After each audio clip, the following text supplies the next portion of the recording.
పూరా లోకల్. నమస్తే, welcome to పూరా లోకల్. ప్రస్తుతం మనం బీజేపీ తెలంగాణ రాష్ట్ర భవన్లో గుజ్జుల ప్రేమేందర్ రెడ్డితో ఉన్నాము. మీరు విచారణకు హాజరయ్యారు. సిట్ ముందు ఫోన్ ట్యాపింగ్ విషయంలో ఏం చెప్పారు? అసలు ఏం జరిగింది? అసలు ఇది ఎంత అన్యాయమైన విషయం అంటే సామాన్య ప్రజల దగ్గర నుంచి మొదలుకొని సినీ నటులు, అధికారులు, పోలీసులు, సొంత పార్టీ వాళ్ళు, ప్రతిపక్ష పార్టీ వాళ్ళు, చివరికి హైకోర్టు జడ్జిల యొక్క ఫోన్లను కూడా ట్యాప్ చేసిందంటే ఇంతకంటే ఎట్లా జీవించాలి ఇవాళ ప్రజలు? ఇంతటి యొక్క దౌర్జన్యం, ఇంతటి యొక్క దుర్మార్గం, ఇంతటి యొక్క నీచ చర్యలకు పాల్పడ్డది గత బీఆర్ఎస్ యొక్క ప్రభుత్వం. ఆ ప్రభుత్వంలోనే కొంతమంది అధికారులు ఇది ఈ విధంగా మా ఫోన్లన్నీ కూడా ట్యాప్ చేశారు. దానిపైన పూర్తి చర్యలు తీసుకోవాలి. దానిలో ఉన్న యొక్క నిజానిజాలన్నింటినీ కూడా మరి బయట పెట్టాలి. ఎవరైతే దీనికి పాల్పడ్డారో వాళ్ళపైన చర్య తీసుకోవాలని చెప్పి సిట్ ముందట విషయం చెప్పడం జరిగింది. వాళ్ళే మీ ఫోన్లు ట్యాప్ చేసిందని చెప్పి సిట్టు మాకు ఒక సమన్స్ జారీ చేసింది. జారీ చేస్తే దానికి సమాధానం ఇవ్వడానికి మేము వెళ్ళాము. కానీ ఇది ఇంతకంటే విచారకరమైన విషయం లేదు. అయితే ఇది పూర్తిగా నిజంగా దీంట్లో మొత్తం కూడా వాస్తవాలు తేలాలంటే, ఎందుకంటే ఈ చేసిన వాళ్ళు సామాన్యులు కాదు, వాళ్ళు కూడా చాలా సాంకేతిక పరిజ్ఞానం తెలిసిన్నోళ్ళు, వాళ్ళు కూడా అనేక అందులో ఉన్న యొక్క లొసుకులు తెలిసిన్నోళ్ళు. మరి ఇదే ప్రభుత్వం అంటున్నది ఆ సమాచారాన్ని అంతా కూడా ధ్వంసం చేసినలు వాళ్ళే అని చెప్పి వీళ్ళే ఆరోపిస్తున్నారు. ఆ ధ్వంసం చేసినప్పుడు రేపు న్యాయస్థానాల ముందట ఎట్లా నిలబెడతారు? అది నిజంగా నిలదొక్కుకోవాలంటే కేంద్ర దర్యాప్తు సంఘాలను కూడా రంగంలోకి దింపాలి. అప్పుడే దానికి ఇంకా ఎక్కువ పరిధి ఉంటుంది. ఇంకెక్కువ యొక్క మరి టెక్నికల్ సాంకేతికమైన యొక్క పరిజ్ఞానం ఉంటుంది. అప్పుడు అది నిజంగా దాన్ని మరి ఎస్టాబ్లిష్ చేయడానికి అవకాశం ఉంటుంది. ఎస్టాబ్లిష్ చేయడము ఇప్పుడు ఎవరో మీ చేసిన వాళ్ళను శిక్షించడం కాదు, వాళ్ళు దాని వెనుక ఎవరు ఉన్నారు, ఎందుకు జరిగింది, ఎవరికి అవసరము, ఈ రాజకీయ నాయకులను, సామాన్యులను, మరి రియల్ ఎస్టేటర్స్ను ఇటువంటి సెటిల్మెంట్లకు లేకపోతే అనేక వ్యక్తిగతమైన యొక్క జీవితాల్లోకి చొరబడ్డందుకు ఎవరికి ఉంది అనే ఒక విషయం కూడా తేలవలసిన అవసరం ఉన్నది.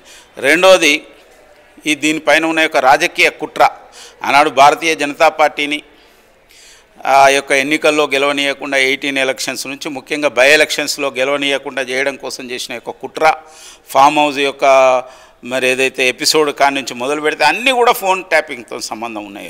అన్నీ కూడా ఫోన్ ట్యాపింగ్లో భాగంగానే జరిగినాయి.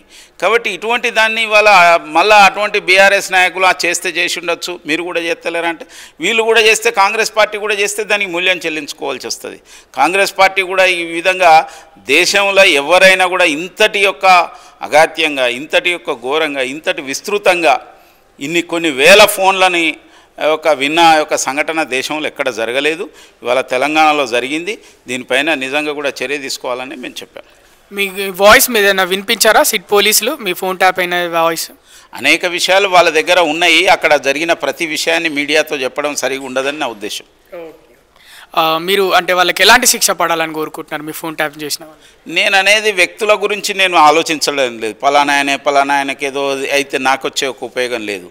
ఈ సమాజంలో అనేక మంది బాధపడ్డారు. ఈ యొక్క ఫోన్ ట్యాపింగ్ కారణంగా అనేక మంది యొక్క వ్యక్తిగత జీవితాలు కానీ, పార్టీలు కానీ, పార్టీల విజయ అవకాశాలను తారుమారు జరిగినాయి. కాబట్టి దానిపైన ప్రభుత్వానికి ఎటువంటి అవకాశం ఉంటే ఆ విధంగా ముఖ్యంగా దాన్ని చేయించిన వాళ్ళ యొక్క వ్యక్తులను బయటికి తీసి ప్రజల ముందు నిలబెట్టడమే అది వాళ్ళకి శిక్ష అని నా ఉద్దేశం.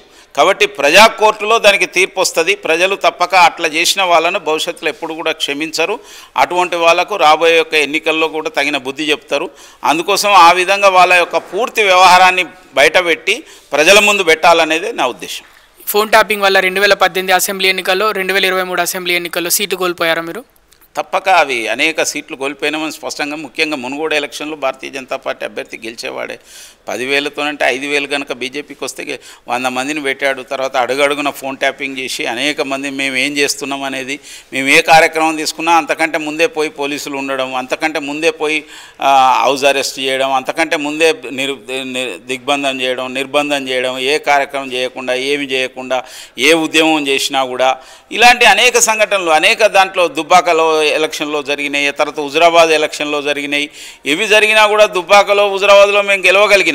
అయితే ఇంకెక్కువగా వాళ్ళ యొక్క ఇది చేయడం కోసం మునుగోడులో చేసిన వాళ్ళ యొక్క ఈ పాచిక అక్కడ వాళ్ళకు అనుకూలంగా అయింది. కానీ దాంతోనే వాళ్ళ రాష్ట్రంలో ఓడిపోయే పరిస్థితి బీఆర్ఎస్కి వచ్చిందంటే మునుగోడులో చేసిన యొక్క పైశాచిక చర్యమే. కాబట్టి ఇవాళ అటువంటి సంఘటనల రాజకీయంగా భారతీయ జనతా పార్టీ చాలా దెబ్బతిన్నది. అందుకోసమే మేమంటున్నాం, కేవలం ఒక రాజకీయ పార్టీ భారతీయ జనతా పార్టీ కాదు, మీ సొంత పార్టీ ఎమ్మెల్యేలు మంత్రులది కూడా మీరు ట్యాప్ చేసిండ్రు, మిగతా యొక్క కాంగ్రెస్ పార్టీ వాళ్ళని చేసిండ్రు, అదేవిధంగా సామాన్యులను చేసిండ్రు, మిగతా వాళ్ళని చేసిండ్రు. కాబట్టి వాళ్ళందరికీ జరిగిన యొక్క దీనికి న్యాయం జరగాలనేదే మేము కోరిక. తెలంగాణ బీజేపీకి నూతన అధ్యక్షుడిని ఎన్నుకున్నారు, దాని వెనకాల ఉన్న వ్యూహం ఏంటి, కారణం ఏంటి? ప్రతి భారతీయ జనతా పార్టీ ప్రతి చర్య ప్రతి నిర్ణయం వెనుక పార్టీ యొక్క క్షేమము, ప్రజల క్షేమము, ముఖ్యంగా తెలంగాణలో మంచి జరగాలి. రాబోయే రోజుల్లో తెలంగాణలో భారతీయ జనతా పార్టీ అధికారానికి వస్తే ఈ కాంగ్రెస్ అరాచకం కానీ కాంగ్రెస్ అవినీతికి కానీ అడ్డుకట్టబడుతుంది. అందుకోసం ఈ యొక్క వీళ్ళ యొక్క అభివృద్ధి చేయలేక శుష్క వాగ్దానాలు చేసి వాళ్ళు ఏదైతే ఇవాళ చేతులెత్తేసిందో ఇటువంటి పరిస్థితిని సరిదిద్దాలంటే భారతీయ జనతా పార్టీ రావాలి. కాబట్టి భారతీయ జనతా పార్టీని ఈ రాష్ట్రంలో గెలిపించే దిశగానే కేంద్ర భారతీయ జనతా పార్టీ నిర్ణయం తీసుకున్నది. ఆ విధంగానే ముందుకెళ్తున్నాం. భారతీయ జనతా పార్టీలో వ్యక్తులు ముఖ్యం కాదు, భారతీయ జనతా పార్టీలో విధానాలు, కార్యకర్తలు, కార్యక్రమాలే ముఖ్యం. దాని ద్వారానే ముందుకు వస్తుంది. చాలా రాష్ట్రాల్లో మేము ఎవరిని కూడా నాయకుడిని ప్రకటించకుండానే అధికారంకి వచ్చింది. మాకు నాయకుడు అందరికీ కూడా నరేంద్ర మోడీ గారి నాయకుడు, ఆయన నాయకత్వంలో మేము ముందుకు పోతాం. మరోవైపు కాంగ్రెస్ బీఆర్ఎస్ తెలంగాణ రాష్ట్రంలో మా పని సులువు అయిందని విమర్శలు చేయడం మొదలుపెట్టాయి. అప్పుడే మీ నూతన అధ్యక్షుడిపై అంటే నిజంగా భారతీయ జనతా పార్టీని చూసి వాళ్ళు భయపడుతుందనేది దీన్ని బట్టి స్పష్టమవుతుంది. మరి రామచంద్రరావు గారు వాళ్ళు అనుకున్నట్టుగా సామాన్యమైన కార్యకర్త నుంచి ఎదిగిన యొక్క వ్యక్తి. కాబట్టి వాళ్ళు అనుకుంటున్నటువంటి విధంగా కాదు, నిజంగా వాళ్ళకు అటువంటి యొక్క శక భారతీయ జనతా పార్టీని తాకుతున్నది కాబట్టే వాళ్ళు ఆ విధంగా ఇవాళ మాట్లాడుతున్నారు. బీజేపీని తక్కువ చేసి చూపెట్టాలనే యొక్క ప్రయత్నంలో ప్రజలను కించపరిచే యొక్క ప్రయత్నం చేస్తున్నారు.